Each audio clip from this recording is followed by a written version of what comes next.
KTN Maharashtra न्यूजमध्ये आपले हार्दिक स्वागत। आपण पाहत आहात केटीएन महाराष्ट्र न्यूज। काही ठळक बातम्या। दत्तप्रभू जगात सुख शांती समृद्धी नांदू दे। माजी मुख्यमंत्री अशोकराव चव्हाण यांनी घेतले श्री दत्तप्रभू श्री रेणुका मातेचे दर्शन। परमपूज्य महंत श्री मधुसूदनजी भारती महाराज यांचे दर्शन घेत तब्येतीची केली विचारपूस। श्री क्षेत्र माहूर। महाराष्ट्र राज्याचे माजी मुख्यमंत्री नामदार अशोकरावजी चव्हाण यांनी अचानकपणे माहूर गडावरील श्री दत्तशिखर संस्थान गाठून श्री दत्तप्रभूंचे दर्शन घेत महंत श्री पपू मधुसूदनजी भारती महाराज यांचे दर्शन घेऊन तब्येतीची विचारपूस करत श्री दत्तप्रभू श्री रेणुका माता चरणी जगात सुख शांती समृद्धी नांदू दे अशी प्रार्थना केली। यावेळी श्री दत्तशिखर संस्थान येथे श्याम भारती महाराज यांनी अशोकराव चव्हाण यांचा सत्कार केला, तर श्री रेणुकादेवी संस्थान येथे विश्वस्त तथा पुजारी चंद्रकांत भूपी यांनी सत्कार करत मातेचा महाप्रसाद दिला।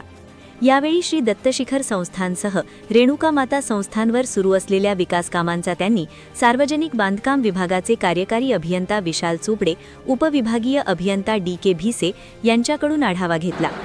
यावेळी माजी मुख्यमंत्री अशोकराव यांचे सोबत माजी आमदार अमरनाथ राजूरकर, भाजपाचे ज्येष्ठ नेते गोविंदराव पाटील नागेलीकर, महापौर कविताताई मुळे, ज्येष्ठ नेते नामदेवरावजी केशवे, प्रवीण साले, संजय देशमुख लहानकर, निलेश पावडे, किशोर भवरे, नगराध्यक्ष फिरोज दोसानी, भाजपाचे तालुका अध्यक्ष निळूभाऊ मस्के, माजी नगराध्यक्ष राजेंद्र केशवे, डॉक्टर निरंजन केशवे, संजय भाऊ राठोड, अनिल वाघमारे, कांताराव घोडेकर, नगरसेवक गोपूभाऊ महामुने, हाजी उस्मान खान पठाण, किशोर भाऊ जगत, विनायक मुसळे, अपिल बेलखोडे, विजय आमले, नंदकुमार जोशी सर, सय्यद रहमत अली, दिलीप मुनगिलवार, रामकिसन केंद्रे, अजय पवार यांचेसह MIMC युवा नेते इर्शादभाई मकराणी यांनी भेट घेऊन सत्कार केला। यावेळी नातंड कैलास जेठे, पोनी देविदास चोपडे, अधिकारी कर्मचारी कार्यकर्ते मोठ्या संख्येने उपस्थित होते। संपादक आनंद भालेराव, किनवट टुडे न्यूज, किनवट, नांदेड। परिसरातील घडामोडी पाहण्यासाठी पाहत रहा केटीएन महाराष्ट्र न्यूज।